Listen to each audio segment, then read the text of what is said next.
August মাসের প্রথম সপ্তাহেই, মানে 5-8 আগস্টের পরের সপ্তাহেই আমরা অন্তর্বর্তী সরকারের করণীয় বলেছিলাম।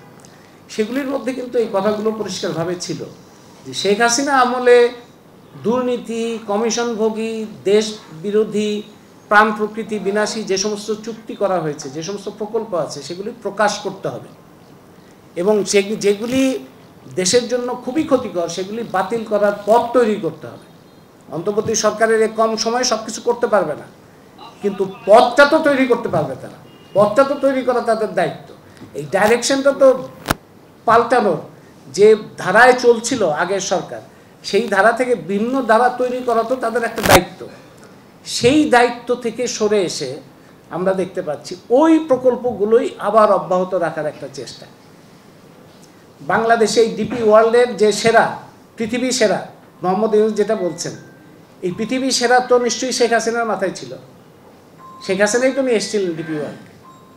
তাহলে শেখ হাসিনার যে সিদ্ধান্ত যেটা বাহার সাহেব যে এই চুক্তির, এই ডিপি ওয়ার্ল্ডকে নিয়ে আসার পেছনে যে সম্ভাবনার কথা বলেছেন, যে শেখ হাসিনার ব্যক্তিগত স্বার্থ, তার পরিবারের স্বার্থ, সেখানে একটা বড় ধরনের বিপদের মধ্যে পড়ে সেখান থেকে উদ্ধার করার জন্য বাংলাদেশকে ব্যবহার করা, এটি তো আপনি যেটা বলছেন যেটা শোনা যাচ্ছে। তো মোহাম্মদ ইউনূসের ক্ষেত্রে এটা কী, তার স্বার্থটা কী, বা তার আগ্রহ কী কারণে?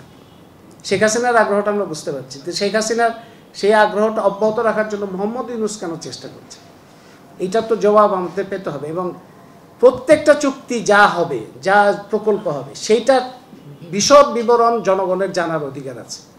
আমাদের বাজেটের মধ্যে অনেক রকম উন্নয়নের শিরোনাম থাকে, ভিতরে কী আছে আমরা জানি না। উপরে উন্নয়ন দেখা যাচ্ছে, ভিতরে দেখা যাচ্ছে আমাদের জন্য নানা রকম বিপজ্জনক প্রকল্প, ঋণ বলেন, প্রাণ প্রকৃতি বিনাশ বলেন, অপচয় বলেন, দুর্নীতি বলেন, সব কিছু থাকে।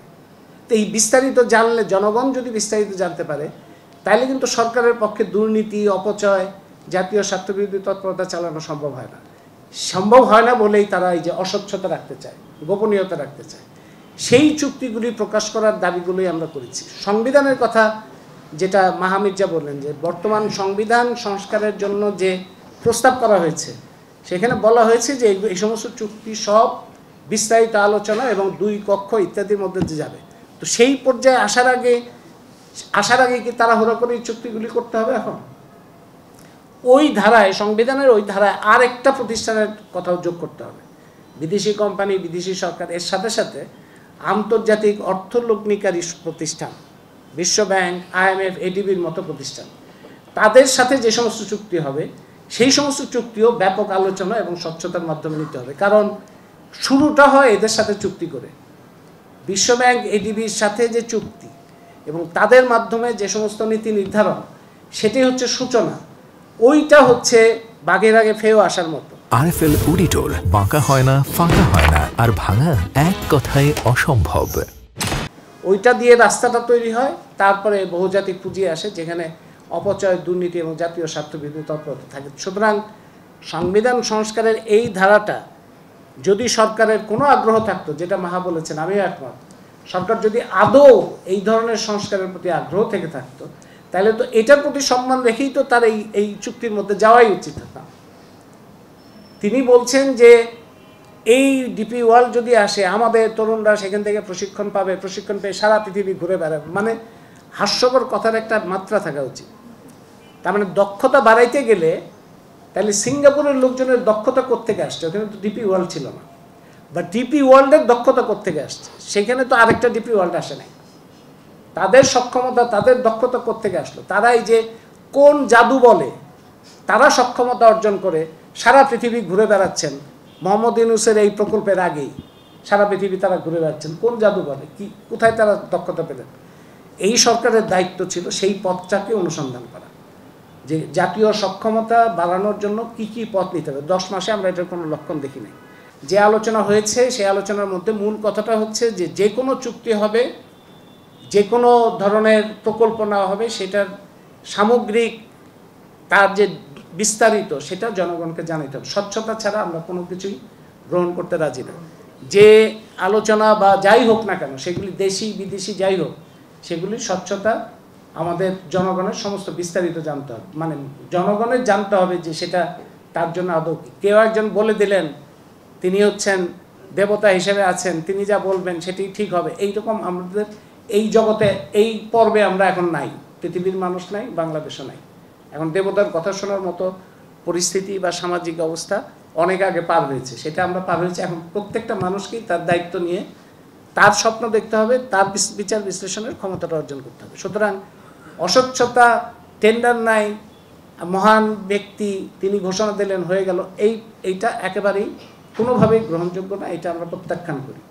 দ্বিতীয়ত হচ্ছে যে জাতীয় সক্ষমতার প্রশ্ন, জাতীয় সক্ষমতা বাড়াইতে হবে। জাতীয় সক্ষমতার ভিত্তিতে বন্দর, একটা কথা যেটা উনি প্রশ্ন বললেন যে আমাদের তো রপ্তানি বাড়বে সামনে অনেক, $100 বিলিয়ন হবে গার্মেন্টস এবং অন্যান্যরা হবে। আপনি আরেকটা তথ্য যদি খেয়াল করতেন, যেটা জাফর আলম সাহেব বললেন, যে কন্টেনার ইম্পোর্ট হয় তারপরে যখন এক্সপোর্ট হয় তার 26% শুধুমাত্র এক্সপোর্ট হয়, বাকি কন্টেনারগুলি খালিই থাকে। সুতরাং এখন যে এক্সপোর্ট হয় তার 4 গুণ পর্যন্ত যদি এক্সপোর্ট বাড়ে, তাহলে এখন যে বিদ্যমান ক্যাপাসিটি আছে সেই ক্যাপাসিটি দিয়ে হবে, কারণ ওটা খালি যাচ্ছে। ওটা ভরার জন্য আপনি 26%, আপনি 100% 4 গুণ লাগবে। তো 4 গুণ বাড়লেও তো আপনার ওই কন্টেনারগুলি ভরলো, এর মধ্যে তো আপনার সক্ষমতা বাড়াবেন। এবং এর মধ্যে আরও বন্দর তো আসবে। মংলা বন্দর এখন পর্যন্ত ক্ষমতার ব্যবহার হয় খুব কম, চট্টগ্রাম বন্দরেই অন্যান্য কন্টেনার টার্মিনাল সেগুলোর সক্ষমতাও ব্যবহার হচ্ছে না, সেগুলি আরও সামনে আসবে। সুতরাং অনেক সুযোগ এবং সম্ভাবনা আমাদের আছে, এবং আমাদের তরুণ জাতীয় সক্ষমতার সাথে আমাদের তরুণদের একটা আপগ্রেডিং, শারীরিক, মানসিক, বুদ্ধিবৃত্তিক তার যে উন্নতি, সেটার সাথে জাতীয় সক্ষমতা সম্পর্কিত। সারাক্ষণ যদি নির্ভরশীল থাকেন, আপনি চিন্তা করেন যে স্যাটেলাইটটা কেনা হলো 3,000-3,500 কোটি টাকা দিয়ে। 3,500 কোটি টাকা তো স্যাটেলাইট কেনার দরকার ছিল না। এইটা যদি 500 কোটি টাকা এখানে যদি R&D মানে গবেষণার পেছনে খরচ করা হইতো, তাহলে আমাদের বিজ্ঞানীরা যদি এটা বানানোর জন্য প্রস্তুত হইতো, সেটা তো জেনারেশনাল এফেক্ট থাকতো। এটা তো জেনারেশন, শিক্ষক যদি তৈরি হতো, গবেষক তার পরের প্রজন্ম তৈরি হতো, তারপর একটা ভিত্তি তৈরি হইতো। 3,500 কোটি টাকা তো লাগতো না। এটাই হচ্ছে মূল কথা, যে একটা সক্ষমতার সাথে আমাদের তরুণ প্রজন্ম, পরবর্তী যত প্রজন্ম আসবে তাদের যে বিকাশ, তার মানে পুরো বাংলাদেশের একটা শক্তিশালী বিকাশের জন্য এই জাতীয় সক্ষমতা প্রশ্নটা হচ্ছে সবচেয়ে গুরুত্বপূর্ণ। দক্ষতা বৃদ্ধি এবং জাতীয় সক্ষমতা। সারাক্ষণ অন্যের উপরে নির্ভরশীল থাকা, কিংবা মেরুদণ্ডকে শক্ত করতে অনিচ্ছা প্রকাশ করা, কিংবা সারাক্ষণ একটা হীনমন্যতায় ভোগা, এই পর্ব থেকে আমাদের বের হওয়া দরকার সামাজিকভাবে এবং রাজনৈতিকভাবে। সরকার, যে সরকারই হোক না কেন, তারা যদি জাতীয় সক্ষমতাকে বিপরীতে এই ধরনের নির্ভরশীলতার প্রকল্প নেয়, তার বিরোধিতা করা আমাদের কর্তব্য।